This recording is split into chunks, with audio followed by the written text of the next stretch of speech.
Du côté russe, il y a un enjeu de sécurité de tout le continent. Regardez ces images tout à fait surprenantes de Vladimir Poutine qui est apparu cette fois en treillis militaire. Et on va les analyser, on va comprendre avec beaucoup d'autres images aussi de terrain comment il est en train de donner à cet exercice Zapad de toute son ampleur, à la fois sur mer, dans les airs et sur terre. Écoutez-le d'abord. Camarades, aujourd'hui, nous menons la dernière partie de l'exercice stratégique Zapad 2025. L'objectif de cet exercice est de mettre en place tous les éléments nécessaires à la protection de la souveraineté et de l'intégrité territoriale afin de défendre la Russie contre toute agression. L'événement se déroule sur 41 zones. 100 000 militaires y participent. Environ 10 000 systèmes d'armement et d'équipement seront utilisés.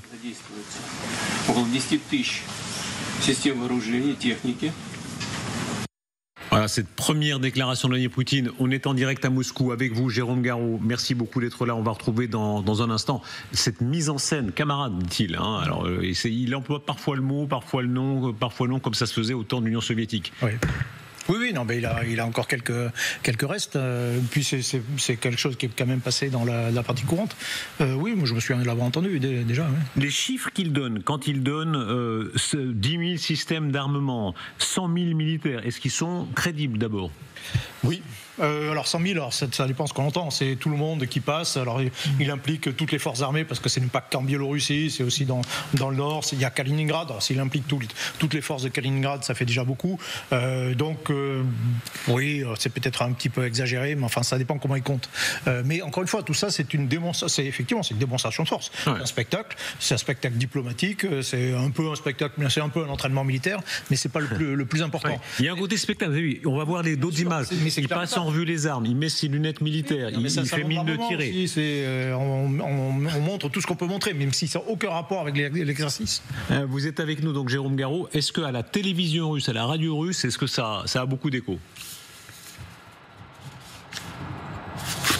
Ah oui, je ne sais pas comment vous avez deviné, Darius, bonsoir à tous, mais c'était effectivement Vladimir Poutine en treillis, c'était la première image ce soir à la télévision russe. J'ai mis le journal sur la première chaîne à 21h, c'est l'équivalent du journal de 20h en France, et donc vous aviez ce sujet. Alors ce qui est assez notable d'ailleurs, c'est que ces derniers jours, je regardais un petit peu la télévision, les journaux papier, et en Russie, vous aviez finalement assez peu de choses consacrées à Zapad 2025, à ces exercices conjoints entre l'armée russe et l'armée biélorusse. Évidemment, ce soir, c'était très différent. Sur les 40 minutes que dure le journal télévisé, on avait 10 minutes, à peu près, un peu plus de 10 minutes consacrées à Vladimir Poutine, à cette visite avec moult explosions, drones, avions et chars de combat. Alors, c'est assez rare quand même de voir le président russe vêtu comme un militaire. C'est pas tout à fait inédit. C'est déjà arrivé en mars dernier. On voyait Vladimir Poutine avec un treillis militaire dans un poste de commandement à course. L'an dernier, en février 2024, là, il était carrément vêtu comme un pilote de l'armée. Et on avait vu le président russe voler à bord d'un bombardier stratégique capable d'emmener la bombe nucléaire. Il était vraiment avec le masque à oxygène et le casque. Donc on voit vraiment cette mise en scène et cette incarnation du chef suprême encore ce soir.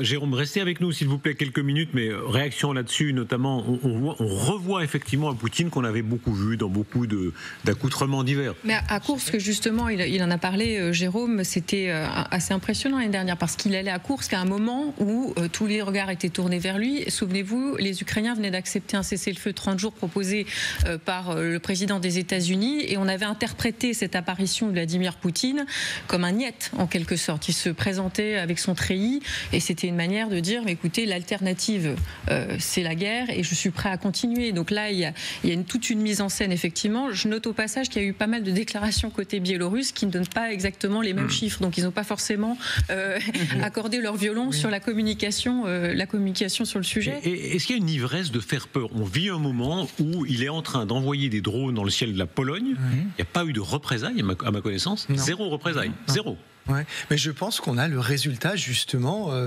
de notre côté erratique, nos hésitations, nos gesticulations, où une fenêtre d'opportunité qui était déjà bien ouverte s'agrandit, et avec ces sbires, ils décident, on y va, et je vais revêtir l'uniforme militaire, histoire de leur montrer qui c'est le patron.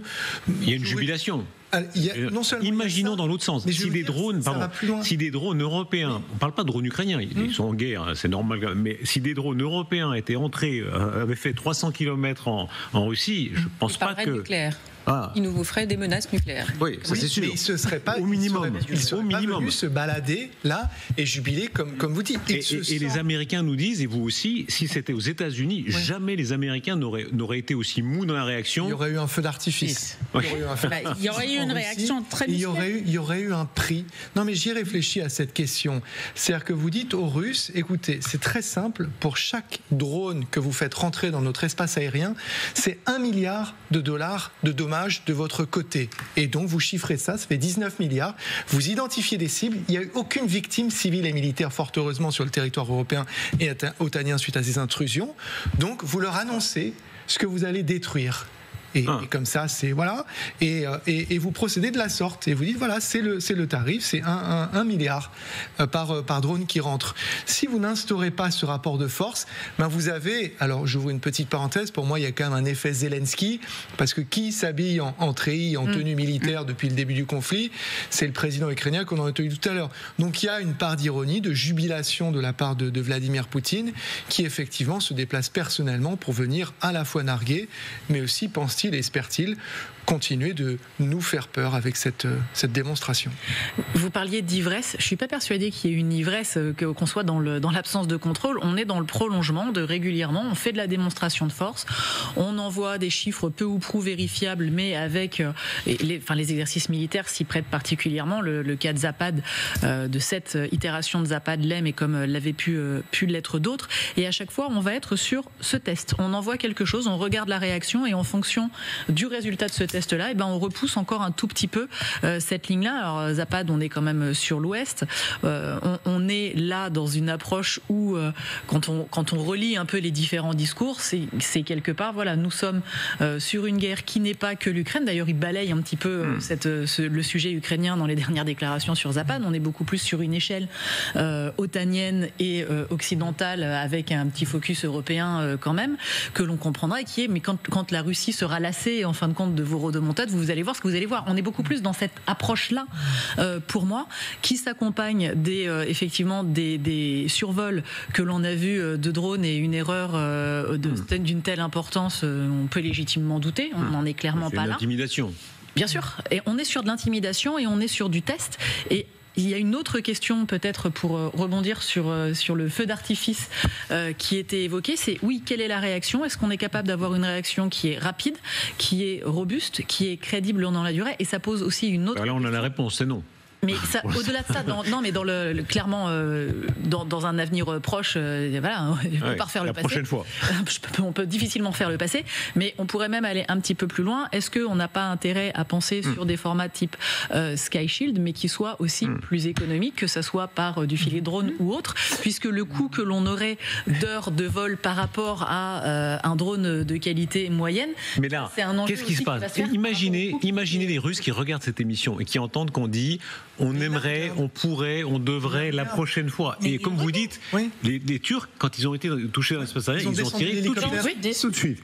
Les Américains, rappelez-vous, quand il y a eu les ballons chinois ou prétendument chinois dans leur espace, il y a eu une espèce d'ébullition immédiate. Vous avez un bataillon de Wagner qui s'est approché d'une position de Marines en Syrie. Le bataillon Wagner a été atomisé, disparu en feu. Et c'est le problème. On fait du test. C'est transformé en son lumière. Est-ce que vous sentez, Jérôme Garraud, vous êtes à Moscou, est-ce qu'on sent dans la propagande russe, dans les médias russes, cette espèce de moment où Poutine gonfle un peu les pectoraux ? Écoutez, pour ce soir, on voit Vladimir Poutine dans ce rôle de commandant en chef suprême, mais c'est un petit peu, c'est pas facile de se rendre compte de ça quand on n'est pas en Russie, mais quand vous êtes dans ce pays, en général, il est plutôt présenté, je vais pas dire comme un fonctionnaire, mais plutôt comme un gestionnaire. Et toute l'année, vous voyez Vladimir Poutine, en fait, à la télévision, en train de régler dans des commissions économiques, parfois assez pointues, des soucis techniques. On le voit faire un tour de Russie, voir les différents gouverneurs. À la fin de l'année, dans son émission phare, vous savez, qui s'appelle Ligne directe avec Vladimir Poutine, il répond à des questions qui ont été triées, des questions envoyées par les Russes directement à leur président, et vous avez quasiment Vladimir Poutine en train de répondre à une babouchka qui a des problèmes de nid de poule sur sa route, et lui est en train de régler tout ça. Donc c'est pas non plus qu'un chef de guerre en Russie. Il n'est pas présenté que comme ça, loin s'en faut. Merci beaucoup Jérôme Garraud. Le show Poutine, espèce de show, alors il a son... Qu'est-ce qu'il a, vous qui êtes le militaire ici, Michel Goya, il n'a pas de grade, hein, il n'a pas mis de faux grade, etc. Il a une espèce de blason, là. Qu'est-ce que c'est là, le blason là J'avoue que il a son nom. C'est les armes de la Russie, non, simplement. Non, il y a son nom. Il y a son nom, voilà. Et à gauche, il y a un patch, je sais pas, qui doit correspondre à une arme, je sais pas. Regardez la photo là, il a mis des lunettes de style militaire, qu'est-ce que c'est ça? C'est des lunettes de tir. Ça, c'est des lunettes de tir. Ouais, ça, vous connaissez, c'était votre métier. Oui, bien sûr. Non, mais ça, c'est des lunettes de tir. C'est des lunettes qui protègent contre des éclats éventuellement. Donc là, je pense qu'il était dans une démonstration certainement de force. Et, encore une fois, Zapad, c'est aussi un grand salon de l'armement. Hein, donc il vient se montrer un peu partout. Il vient vendre un peu les produits, les produits russes. Voilà. Mais il faut bien comprendre aussi que tout ça, c'est dans son esprit, c'est un peu la première étape de l'après-Ukraine, tout ça. Hein. C'est une manière de dire, ok, il y a l'Ukraine, d'accord, on gère. Mais ça y est, maintenant on commence à penser à la suite, on réfléchit à la suite. Et il étend le jeu, il étend l'ampleur, l'aire d'action. Regardez cette séquence, parce qu'on va voir champ contre champ, c'est-à-dire les ordres que Poutine prétend donner, évidemment tout ça est très préparé, et les actions qui sont menées par son armée. Ici, c'est en mer de Barents, simultanément. En mer de Barents, cette opération que les Russes, évidemment, montrent pour qu'elle soit diffusée partout. Augmentation de l'état de préparation. Instruction du système de défense aérienne, accepter la cible.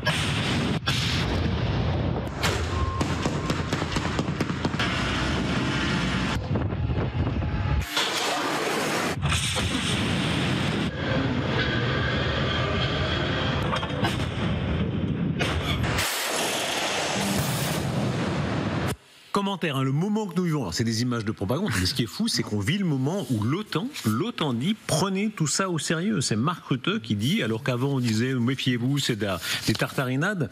Attention, oui, l'Occident est menacé. Ben là, c'est une pensée pour nos amis scandinaves et ceux du Nord, hein, puisqu'on est en mer de Barents, on voit les conditions peu hospitalières. On sait que l'Arctique, c'est un enjeu majeur, avec notamment le Svalbard, je ne sais pas si on peut voir une carte, qui inquiète beaucoup la Norvège.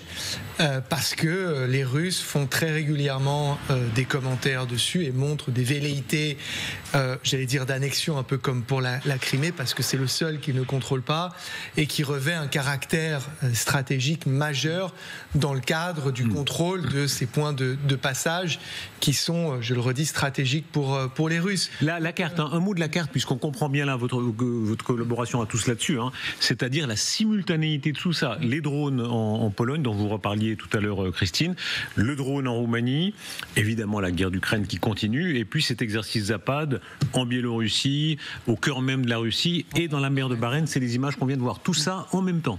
Oui, mais c'est un exercice d'abord. Alors, il faut dissocier hein, le test en Pologne et les drones en Pologne avec cet exercice. S'il y a des tests, s'il y a des choses comme ça veut dire que globalement, il n'y a rien à craindre de l'autre côté. S'il n'y a pas d'attaque à prévoir, parce que c'est pas du tout le même genre. Si vous voulez attaquer, comme attaquer l'Ukraine en 2022, vous ne faites pas de provocation, vous ne faites rien, vous alertez personne et vous attaquez. Enfin, c'est pas rassurant pour autant, mais bon. Non, mais je sais bien. Mais je veux dire, en gros, c'est si vous prenez des drones, si vous avez des tests, des intrusions, etc., ça veut dire qu'il ne va rien se passer. Vous connaissez, je ne sais pas si vous connaissez l'incroyable interview que Mussolini donne dans le journal de Guillaume Roquette, ici présent dans les années 30. C'est pas moi qui l'interviewe.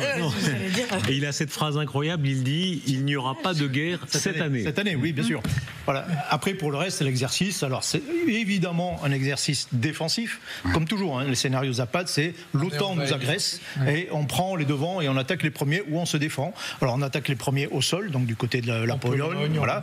Par contre, dans le nord, là, on se défend. Vous avez écouté bien, c'est l'exercice défensif. La mer de Barents, c'est ce qu'on appelle aussi le bastion. C'est là où vous avez tous les sous-marins nucléaires, lanceurs d'engins russes. Ils sont là. Donc pour eux, c'est absolument fondamental de protéger ce secteur. Donc ils le protègent contre une intrusion de l'OTAN. Et accessoirement, offensivement, c'est après ce qui permet de rentrer dans l'Atlantique.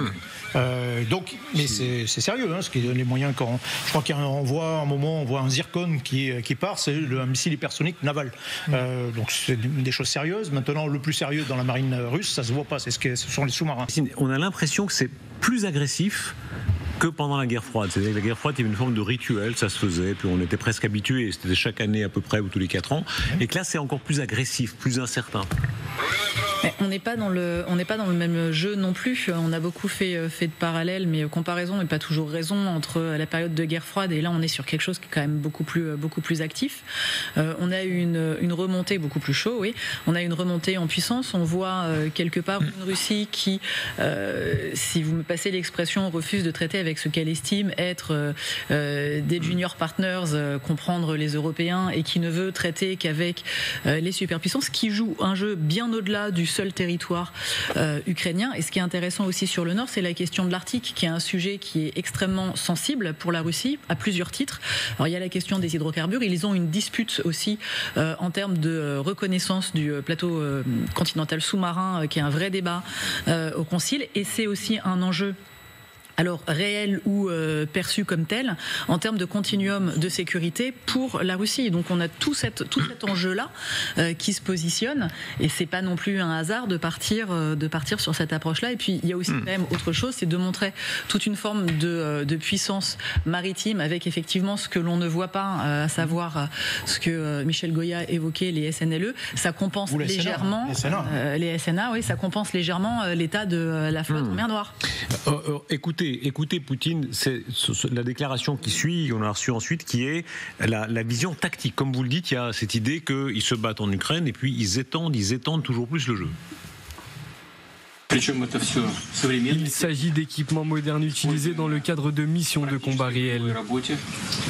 De plus, les plans des exercices sont élaborés sur la base de l'expérience acquise lors de l'opération militaire spéciale.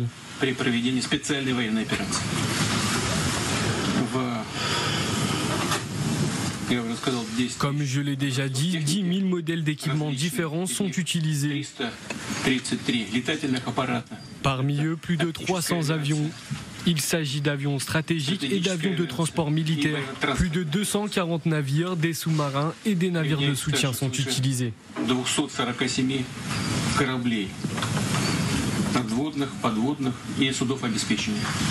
Qu'est-ce qu'on sait de la réalité de l'armée russe? C'est-à-dire, là, il donne des chiffres, 240 navires sous-marins, navires de soutien sont utilisés. Je rappelle les chiffres que donnait Emmanuel Macron, président de la République, quand il disait au total, cette armée fera 1,5 million d'hommes par rapport à l'armée française. C'est combien aujourd'hui? 200 000. 200 000. Donc on a 200 000 contre 1,5 million, en tout cas en termes de masse, n'est-ce pas? Oui, alors après, il y a les conscrits là-dedans encore. C'est encore une armée qui est partiellement constituée de conscrits qui ne sont pas engagés au combat en Ukraine, par exemple. Mais c'est une armée qui est destinée à se professionnaliser. Et ça, c'est très dissuasif. Et c'est la masse sur laquelle Vladimir Poutine mise quand on entend qu'il dépense 40% du budget fédéral là-dessus. C'est-à-dire qu'on vient souvent rapidement, et c'est un peu un piège sur le sujet du stratégique ou du nucléaire, alors que la première des dissuasions, elle est là. C'est le nombre d'hommes, c'est le nombre de chars, c'est le nombre d'avions de chasse. Et Vladimir Poutine a montré une capacité à sacrifier une bonne partie de son économie, à convertir une bonne partie de l'industrie pour qu'elle viennent s'agréger à la base industrielle et technologique de défense, et à dépenser des sommes faramineuses, des sommes humaines aussi faramineuses, avec cette idée qu'il est en train de faire la démonstration d'une profondeur. Ça se rappelle pas un avion, ça? Le Concorde. Ouais. Ça a inspiré du Concorde, c'est ça? Oui, c'est inspiré de la copie civile soviétique du Concorde. Ils ont fait un bombardier stratégique. C'est quel avion, ça? Ça, c'est le Tu-160 Blackjack. Donc c'est ce qu'ils ont de plus important en termes de bombardiers stratégiques, incontestablement. Il est nostalgique du Concorde. Je ne sais pas s'il y en a ici, Guillaume Roquette. Oui, moi, c'est un autre usage. Là. Effectivement, c'était beau, mais ça coûtait un peu cher aux contribuables. Mais ce que je trouve fascinant, c'est ce contraste entre ces images qu'on voit là depuis quelques minutes. Les images là dans la mer de Barents, c'était le feu d'artifice du 14 juillet, il y avait des bombes qui partaient dans tous les sens. Et en même temps, ça fait 2 ans que les Russes ne sont pas capables d'avancer de 10 km en Ukraine, malgré cette débauche de moyens, cet arsenal que Poutine détaille complaisamment avec ses centaines de milliers d'hommes, ces milliers de chars. Alors, peut-être qu'il y a un problème de décalage, c'est-à-dire que c'est l'armée que Poutine prépare pour le coup d'après, mais moi je comprends que les Européens soient un peu décontenancés parce que, encore une fois, sur le terrain, c'est un échec l'offensive russe en Ukraine. Et donc, alors que c'est leur voisin immédiat, ils ont tout ce qu'on a décrit 100 fois, la profondeur stratégique, etc. Et ils n'y arrivent pas. Donc, je crois que la menace, elle est réelle, que Poutine soit un chef d'État agressif, c'est une certitude, qu'il faille nous préparer, c'est certain, mais en même temps, on juge l'arbre à ses fruits, comme dit l'Évangile. Et là, les fruits militaires de la stratégie de Poutine, pour l'instant, ils ne sont pas là. Qui menace qui? Dans le discours russe, évidemment, ils disent c'est nous qui sommes menacés, c'est nous qui sommes peut-être agressés. Et regardez cet exercice qui est un exercice de prévention, disent-ils, à un débarquement qui serait de force de l'OTAN.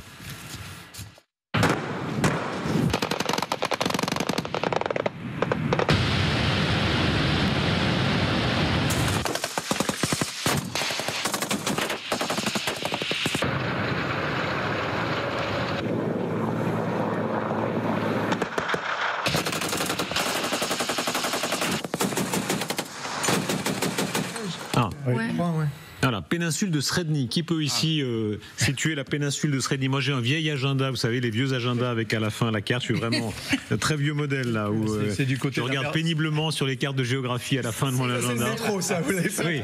Oui, c'est le métro de Paris, c'est pas ça. Voilà. Je sais même pas si j'ai le monde. Ah oui, là, voilà. Regardez. Vous avez pas si les graphistes peuvent. C'est un peu court. Où est-ce qu'on est là? Au nord, je crois bien au-dessus de Mourmansk. Oui, c'est pareil. C'est le côté de la mer de Barents, c'est exactement le même endroit. Mais c'est assez logique, je pense, parce que, arrêtez-moi, mais je crois que la flotte du Nord est stationnée de toute façon dans ce secteur-là, donc c'est assez logique peut-être de s'entraîner dans cet endroit-là. Après, sur le discours, oui, mais c'est en permanence le discours de la Russie, de dire c'est pas nous, c'est les autres qui nous attaquent, il faut se préparer. Voilà, c'est eux qui ont attaqué l'Ukraine, donc on voit que ce discours est toujours... Mais je suis assez d'accord sur l'idée qu'il y a sans doute un décalage entre ce qu'on voit et la réalité, parce que des exercices Zapad, il y en a déjà eu par le passé, et quand la Russie entre en Ukraine, en tout cas dans les premiers mois, on a vu à quel point il y avait un décalage entre la technologie montrée et puis la capacité de l'armée russe, tout simplement. Et je pense qu'il y a aussi dans l'imaginaire collectif russe, et je suis dans les clichés, et pareillement, je me trompe sans doute complètement, cette idée que, en fait, la guerre, c'est comme les films russes. Ça commence très très mal, mais ça se termine plutôt bien. Et j'avais été marqué par ce qu'avait dit le chef d'état-major français sortant, le général Thierry Burkhardt, quand il disait, vous savez, le risque, c'est qu'il dure 5 minutes de plus que nous. Et donc je pense qu'on est effectivement, et Guillaume la décrivait très bien, dans une situation d'attrition, mais leur conviction, c'est qu'à un moment, ça va craquer. Et ça va craquer de notre côté, pas du leur. Et donc cet exercice, ça sert aussi à montrer, vous savez quoi, regardez tout ce qui nous reste sous le coude, on peut tirer en mer de Barents, on peut envoyer des drones en Roumanie, en Pologne, le chef de l'État se balade en treillis, pas très loin de chez vous, donc nous on est là pour durer, et cependant, ça s'arrête.